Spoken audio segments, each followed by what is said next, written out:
Hello, kind stranger of the internet.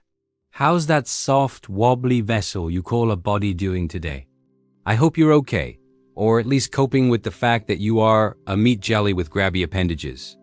Or, if you prefer a more technical term, a biomechanical suit powered by fat, electricity, and a concerning amount of anxiety, stranded on a planet that clearly shipped without an instruction manual.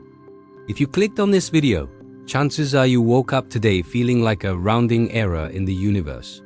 You know that feeling like you're a line of code an intern forgot to close, and now the whole system is stuck in an infinite loop. Except instead of error pop-ups, what keeps appearing are unpaid bills, existential dread, and the sudden urge to live in a hole like a dust mite. Yeah, I get it. I've been there. Honestly, I live there. The classic young adult dilemma. Graduate and get depressed, or don't graduate and get depressed anyway. It's depression stacked on depression, like one of those industrial-sized packs of toilet paper. But hey, before you fully surrender to bargain bin nihilism, come sit with me for a minute. Let's have a delightfully unnecessary conversation about why this feeling that you're a factory defect is actually the most human and paradoxically the most natural thing in the world. First thing you need to understand, your brain was not designed for this. Not even remotely. We live in a world of algorithms, deadlines, notifications, and Instagram-induced identity crises, but biologically, we're still running hardware from 10,000 years ago. Inside your head lives Watsit. He is your inner monkey. He is responsible for 99% of your worst decisions and approximately 100% of your anxiety. Back in prehistoric times, when Mr. Watsit heard a noise in the bushes, he'd slam the emergency symbols in your skull. That alarm meant run, snake, predator, angry caveman, possibly a motorcycle. That reaction saved your life. The problem is, time passed. Civilization happened.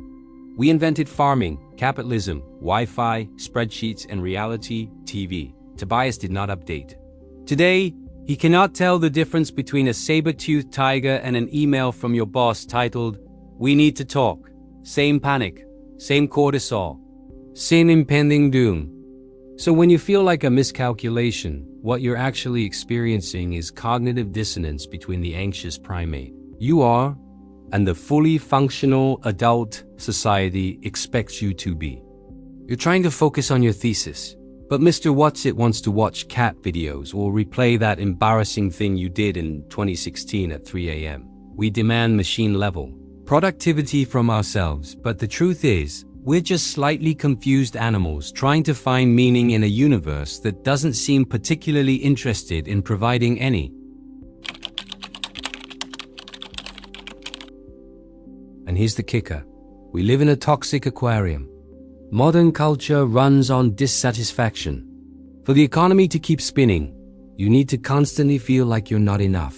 You look around and see someone younger than you, richer than you, better looking than you, probably owning a jet ski, even if it's only in a video game. Your brain, which thinks in relative terms, does the math and concludes, I am a failure. But we compare ourselves using highlight reels. Nobody posts their stomach cramps, overdue bills, or crying in the shower breakdowns. We surround ourselves with curated perfection, and when our lives don't measure up, we feel like a rotting strawberry with tuberculosis. It's a trap. If you treat happiness as a finish line, you've already lost. Happiness is fleeting like wearing Pokemon pajamas as an adult. Comforting for a while, but it doesn't fix the void.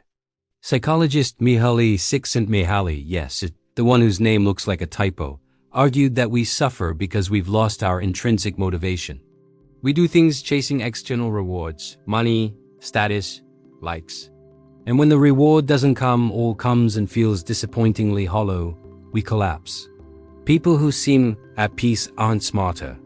They're just better at doing things for the sake of doing them, getting lost in the present, like a cat staring at nothing or a flower being aggressively alive. This is where my favorite philosophical troublemaker shows up. Jean-Paul Sartre. Sartre argued that humans are the only beings born without a predefined essence. A banana is born a banana, a cat is born a cat, but you're born a blank space. And that's terrifying. We are, as he put it, condemned to be free. Condemned because we didn't ask to exist, but free because once we're here, we're responsible for what we become. When you call yourself a mistake, you're treating yourself like an object. Objects can be defective. A chair with a broken leg is faulty, but you are not an object. You are a consciousness, and consciousness cannot be defective because it is always under construction. Your self is not something you uncover in a cave. It's something you build daily through choices. The problem is the stories we tell ourselves. I'm stupid. I'm lazy, I'm broken. These are crude simplifications of something vastly more complex. If you feel out of place, maybe it's not because you're broken. Maybe it's because you refuse to function as a cog in a machine that doesn't make sense. As Seneca would probably sigh, life is like a superhero movie reboot. Long, confusing, occasionally impressive, and sometimes you're just waiting for it to end so you can go to sleep. Remember Van Gogh, patron saint of artistic suffering? The man cut off his own ear, spent time institutionalized, and genuinely believed he was a colossal failure. And yet, in the middle of that collapse, he painted extraordinary beauty. He stopped obsessing over a future he would never have and started paying attention to what was in front of him. Sunflowers, night skies, wind in the fields. Life is hard, exhausting even, but it's only ugly if you refuse to look closely. The human mind is like a kite, constantly drifting between past pain and future fear. When the wind gets too strong, we lose control. The solution, ironically, is to let go of the string, to stop trying to dominate what can't be dominated. If you made it through today breathing, despite the noise in your head, that's already enough. Existence alone is an achievement. You are an absurd arrangement of atoms capable of pain, love, and boredom. The universe owes you nothing, and that's precisely why you're free. Nietzsche, the mustached chaos merchant, warned that too much knowledge can be poison. We want to understand everything, predict everything, control everything. But happiness often lives in a certain kind of ignorance. Not stupidity, but animal ignorance. The ability to forget the world's weight for a moment and just feel sunlight on your face or the smell of coffee. We overthink because we were taught that thinking is our greatest virtue. But excessive thinking turns us into historical archives of suffering, crushed under the sum of all human tragedy. Sometimes, you need to be a little less human and a little more animal. Let Mr. What's-It nap. If you feel like a mistake, use that mud to build something gentler. Cultivate a kinder inner voice, one that, when the brush falls, doesn't scream, idiot, but says, it's okay. We'll try again tomorrow. Time is torture, but it's also our only reset button. In the end, feeling like a cosmic miscalculation is proof that you are not a machine. Machines don't feel wrong, they just run. If something feels off, it's because you have a sense of value. You know life could be more. And that longing is what gives existence its rhythm. Life is a river. You can fight the current until you drown, or you can practice wu-wei, acting without forcing, float, accept the bends, accept the wrecks.